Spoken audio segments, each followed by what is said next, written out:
Caros amigos, é com imenso prazer que nos encontramos aqui mais uma vez para estudarmos a boa nova de Jesus. Jesus encarnou-se para nos ensinar um código de vida que nos permitiria viver em plenitude. Nós ainda não vivemos em plenitude, nós ainda não alcançamos um estado de alma que nos traga felicidade perene, mas estamos caminhando para isso, através dos estudos constantes do seu código divino, do seu código de vida. Mas antes de começarmos, vamos buscar o Mestre Jesus com os nossos pensamentos e com o nosso coração elevado em paz, em amor, em harmonia. Querido Mestre, em todos os instantes de sua vida e da nossa vida, estais conosco. Muitas vezes nós não percebemos a sua presença, nem os seus mensageiros, porque a dor, o desespero e a angústia toma conta da nossa existência e não percebemos assim a sua assistência carinhosa dentro da nossa vida. Em outros momentos, como agora, sentimos com real intensidade a sua presença junto com os amigos espirituais. Queremos, Mestre, agradecer a sua infinita paciência, agradecer a sua dedicação para com cada um de nós. Tu nos ensinaste que ao cuidar da nossa vida com amor, com carinho, com paciência e cuidar da vida do nosso irmão, estaríamos cuidando e fazendo em teu nome e auxiliando os pequenos te alcançar. Que possamos ser instrumentos de sua paz em todos os lugares em que formos. Que possamos, Senhor, ser o seu instrumento de luz, o sal da terra, a luz do mundo, que ajuda a clarear a dor e o desespero dos nossos irmãos. Que assim seja. A boa nova de hoje é sobre a luz, o candeeiro e o alqueire. O alqueire era um vaso. Hoje a gente quase não fala esse nome para um vaso grande e opaco. Jesus diz que aquele que acende o candeeiro, aquele que acende a lâmpada, naquela época não havia eletricidade, acendia-se uma lâmpada nesse candeeiro, ou nesse lampião, como nós conhecemos no português. Ele diz que nós não acendemos ele para colocar embaixo de um alqueire, colocar embaixo de um vaso opaco, porque ele não serviria para nada, a casa continuaria no escuro. Mas que quando a gente acende essa lâmpada, quando a gente acende esse lampião, nós devemos colocar no alto da casa para que ilumine todos os que ali estão e para que aqueles outros que vêm à distância também possam ver essa luz como um farol. Quando nós descobrimos a boa nova de Jesus, quando nós encontramos Jesus, nós nos colocamos à disposição para renovar em nós toda aquela parte que não é boa, porque nós oscilamos sim entre o bem e o mal. Tem momento em que nós gostamos do bem, fazemos o bem e queremos ser bons. E há outros momentos que nós não somos tão bons assim, que nós não estamos pensando tanto no bem assim. Por exemplo, quando alguém nos machuca, quando alguém nos fere, nós não queremos, muitas vezes, que essa pessoa vá bem. A gente não consegue desejar, num primeiro momento, que essa pessoa fique bem, que ela seja feliz, que ela continue o seu caminho em paz. Muitas vezes nós queremos nos vingar. Ela nos machucou, nós também queremos machucá-la. Isto não é o que Jesus ensinou. Portanto, quando a gente conhece Jesus, a gente começa a modificar essas ações. A gente até tem vontade de falar mal da pessoa, de criticar a pessoa, até de se vingar da pessoa. Mas o código divino de Jesus na nossa vida, o Evangelho fazendo parte na nossa vida, nós nos recusamos a fazer isto. E quando nós nos recusamos a propagar o mal que chegou em nós, isso nos causa uma angústia, nos causa um sofrimento, nos causa uma tristeza, uma depressão. E aí a outra pessoa pode perguntar para nós: por que que você está triste? E a gente diz assim: ai, é porque uma pessoa me feriu, me magoou, e eu estou tentando lidar com isso, estou tentando perdoar, estou tentando compreender. Só que isto ainda causa um mal em mim, então eu fico sim angustiado e triste. Algumas pessoas compreendem essa nossa atitude e dizem: olha, muito bem, é isso mesmo, é assim que nós realmente devemos agir. Outras pessoas não. Outras pessoas acham que estamos errados. Se a pessoa feriu, nós devemos ferir também.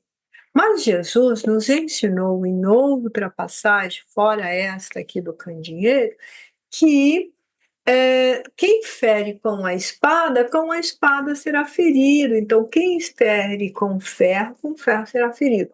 Que nós devemos retribuir o mal com o bem, e que se alguém fere a nossa face, nós devemos oferecer a outro. Eu estou falando da lâmpada no alto do candeeiro para iluminar. Então, nós precisamos ser o quê? Se eu tenho conhecimento, eu preciso ser luz para outra pessoa. Eu não posso ser a escuridão. Eu não posso ser a sombra. Eu não posso dizer que conheço Jesus, que acredito em Jesus, que tenho fé em Jesus, que creio em Jesus, e ao mesmo tempo eu levo a escuridão, a tristeza, a angústia, a vingança. É lógico que para nós fazermos isto, causa um tempo, demanda um tempo. E é por isso que o Evangelho nos convida ao exercício diário, à prática diária, de colocar a cada dia um pouquinho do ensino de Jesus. Pensa que foi fácil, Jesus falando dessa situação de colocar a luz no alto da casa. Os discípulos ficaram muito intrigados com isso e perguntaram para Jesus: por que que você fala por parábolas com essas pessoas? Por que que você não diz para elas o que você diz para a gente no particular? E Jesus diz: vocês estão prontos, vocês estão preparados, vocês já sabem do que eu estou falando, vocês têm a graça de conviver com a minha presença, mas eles não. Então, o que que Jesus quer dizer com isso, que é parte dessa parábola? Que muitas vezes nós queremos levar a verdade para outra pessoa de uma maneira muito crua, muito nua. Então, algumas pessoas dizem assim: ah, eu sou verdadeiro, eu falo a verdade sempre, doa a quem doer, mas eu tenho que falar a verdade. Não é disso que Jesus está falando. Ele sabia que algumas pessoas não estão prontas para entender o reino dos céus, para entender essa verdade que vem dos reinos dos céus. E para essas pessoas, ele falava por parábola, ele falava com mais simplicidade, com parte da verdade oculta, para não machucar, para não ferir. E isto ocorre conosco nas seguintes situações: quando nós temos um credo, nós somos de determinada religião. No nosso caso, nós somos espírita. O espiritismo em si não é uma religião. O espiritismo em si é uma doutrina de tríplice aspecto, com caráter científico, filosófico, com consequências morais baseado em Jesus. Portanto, ela é uma religião que podemos dizer que ela é uma religião, mas não no sentido das religiões tradicionais, com dogmas, com rituais. Nós não temos isso. E nós professamos, então, a crença no Espiritismo. Mas nós temos familiares e amigos que não professam a crença no Espiritismo. Nós não podemos sermos escuridão para esta pessoa. Porque se nós somos escuridão para essa pessoa, o Espiritismo não está nos iluminando, não está nos auxiliando a um crescimento e um processo evolutivo. A boa nova de Jesus não está nos iluminando. A boa nova de Jesus não está causando uma reforma íntima em nós. Eu continuo sendo a mesma pessoa que eu sempre fui. E não é assim que a gente exerce o código divino de Jesus. Então, quando ele pede para sermos luz, a luz não fere, a luz não machuca. Mas se eu colocar uma luz muito grande, muito forte, nos olhos de uma pessoa que não está preparada para isso, uma pessoa que está na escuridão, por exemplo, eu posso ferir, sim. Eu posso machucar, sim. As verdades espirituais também têm esse caractere. A verdade é espiritual? É verdade? É. Então, porque não preciso ter a preocupação de fazer com que a pessoa aceite aquela verdade amarra, porque isso já aconteceu no passado, já houve perseguições em nome da doutrina do Cristo. Nós já tivemos os circos, nós já tivemos os palcos, nós já tivemos os mártires em nome do Cristo. Hoje não há necessidade disso e nós não podemos agir dessa maneira radical, ferindo o próximo, magoando aquele que não pode ainda aceitar e ver a verdade da maneira como nós vemos. Então, se eu tenho a verdade, eu tenho que agir com naturalidade, compreendendo o estágio do meu irmão e apoiando, e orientando, e ensinando. Olha, você pode ver Jesus de uma maneira diferente do que você está vendo. Jesus veio para trazer a salvação, mas qual salvação? Fazer o homem raciocinar. A própria palavra salvação diz isso. Ter sabedoria pela sua consciência, sabedoria pela sua razão. Vamos raciocinar. Uma fé, ela é mais iluminativa, ela é mais produtiva, como ensinou Paulo, quando eu consigo saber o motivo, o porquê que eu tenho aquela fé naquela determinada coisa, naquela determinada situação. Quando a pessoa é mais simples, professa uma religião dogmática diferente da nossa, nós devemos respeitar e ser luz também. Nós devemos ouvir esta pessoa com carinho. Muitas vezes nós não temos muita paciência para ouvir aquela outra pessoa naquilo que ela está fazendo, naquilo que ela crê, naquilo que ela exerce a função de fé. Ela acredita naquilo, ela acredita daquela forma. Eu não posso ser escuridão na vida dela, eu tenho que ser luz. Isso inclui a nossa família, isso inclui os nossos amigos, isso inclui a sociedade onde nós estamos inseridos. O respeito é o caminho da iluminação. Por isso que Jesus falava por parábolas para aqueles que não tinham condições de compreender verdades espirituais. ainda hoje, século XXI, nós temos irmãos nossos encarnados que creem que a vida ela é uma só, ela é única, que você foi criado no momento do berço, da sua gestação, no momento em que você foi gestado e você nasceu, e a sua vida vai terminar quando você alcançar o fenômeno chamado morte. E que ao acontecer isto, você vai ser julgado pelos seus atos. Se os seus atos for bom, você vai para um céu. Se os seus atos não for bom, você vai para uma região de pranto, de dor, de sofrimento, e que esse sofrimento e esta bondade são eternas.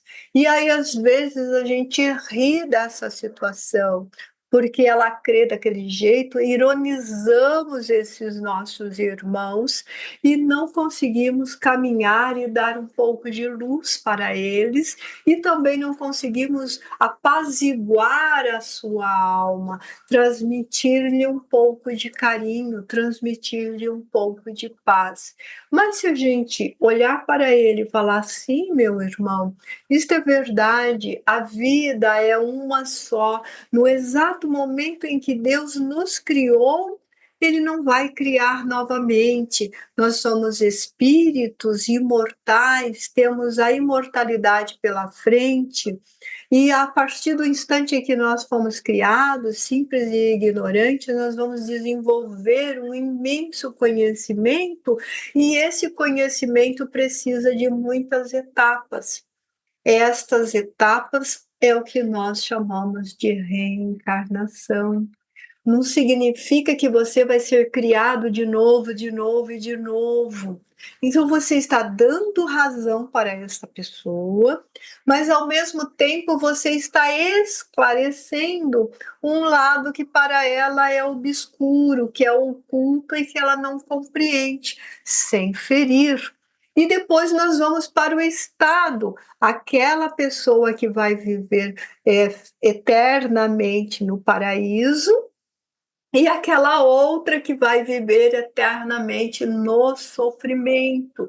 Então nós vamos esclarecer essa pessoa que o paraíso ele é um estado de alma, e que muitas vezes a gente alcança o paraíso encarnado em vida, porque nós conseguimos compreender o irmão, nós conseguimos perdoar, nós conseguimos nos manter dentro do código divino de Jesus, nós vamos trabalhando para o nosso aperfeiçoamento passo a passo, nós não nos vingamos, nós não odiamos, e que todas as vezes que nós conseguimos exercer essa boa nova de Jesus, essa parte maravilhosa de Jesus, nós estamos num estado de parasíaco, nós estamos num estado de Éden, e que muitas vezes nós somos expulsos desse estado de Éden por nós mesmos, quando nós odiamos, quando nós perseguimos, quando nós vingamos, quando nós estamos pessimistas, quando nós estamos com medo, triste, depressivo,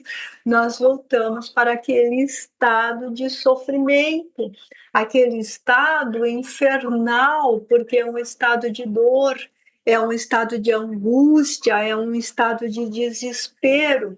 E esse desespero, nós não conseguimos enxergar a luz, nós estamos na escuridão. Literalmente, nós estamos embaixo do alqueire. Nós estamos debatendo com a nossa expectativa curta, porque as sombras nos dão uma expectativa curta da realidade. Então você está, ao mesmo tempo que você mais uma vez está dando razão para aquele irmão, você está esclarecendo, mostrando essa possibilidade de uma fresta de luz diferente nessa maneira dele pensar e agir. E sem você mexer na fé dele, sem você ironizar a fé, sem fazer escárnio da fé. Uma outra coisa nessa mensagem, nessa passagem aqui do evangelho que nós estamos fazendo hoje, é que Jesus pede para nós irmos àqueles da casa de Israel primeiro e depois procurar aqueles outros. Primeiro, não, ele fala assim: não ides aos gentios, mas ides à casa de Israel. É muito interessante essa passagem, porque Jesus está dando uma coisa e uma situação que muitas vezes nós não levamos em consideração nos tempos de hoje. Ah, é porque era naquela época que Jesus falou lá para o seu povo e o seu povo já estava mais preparado, já conhecia um Deus único, já estava preparado para esse Deus único, já esperava um Messias, já esperava um ungido que fosse libertar daquela situação de escravidão do Império Romano. E os gentios eram o próprio povo romano, as próprias as outras raças, que não acreditavam, que não tinham fé nesse Deus único, nessa esperança de Deus único. Então, nós pegamos por este ângulo, só que não é exatamente, não é só isto. Não é só isso que Jesus quis dizer. Vamos colocar hoje, no século XXI, nos tempos atuais, as nossas casas espíritas, os nossos templos, outras religiões, estão abarrotados de irmãos, inclusive nós mesmos, que temos uma fé em Jesus, que temos uma fé num Deus único, que temos uma fé nas coisas dos céus, no reino dos céus. Então, primeiro, mas nós temos irmãos nossos circulando junto conosco, na nossa família, no nosso templo religioso, na nossa casa espírita, que não está com a fé tão forte quanto a nossa, está com uma fé vacilante, está com medo, está inseguro, e então nós precisamos ir em primeiro à casa de Israel, ou seja, primeiro nós temos que ajudar os que estão próximos de nós, os que professam o nosso mesmo credo, o que estão dentro da nossa família, o que estão dentro dos nossos amigos. E depois nós vamos às multidões. Então é muito interessante que muitas vezes nós queremos pregar às multidões, a casas lotadas de desconhecido, 200, 300, 1000 pessoas assistindo à nossa palestra que nós preparamos, que gastamos um tempão para preparar. E o irmão, companheiro de sala de reunião, junto conosco, está sofrendo, está triste, a gente não está observando, não está vendo.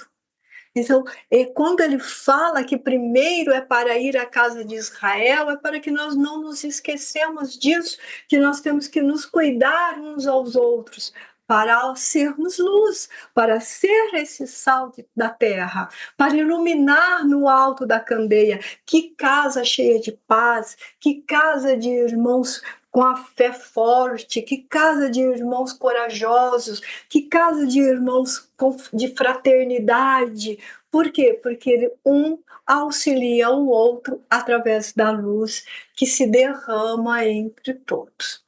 Então, esta é a mensagem de hoje, que Jesus traz esse estudo convicto de que nós precisamos iluminar a nossa casa, primeiramente o nosso próprio templo, a nós mesmos, iluminar aqueles que estão em torno de nós, auxiliando tanto na nossa casa pessoal como na nossa casa espiritual, para que nós possamos, assim, ser o sal da terra e a luz do mundo.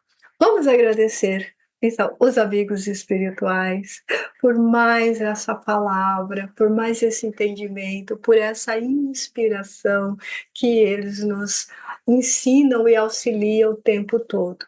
Mestre amado Jesus, querido amigo, de todo instante, de todo momento, nós lhe agradecemos infinitamente a oportunidade de estudar a tua boa nova, de levar um pouquinho de luz a nós mesmos e aos nossos irmãos.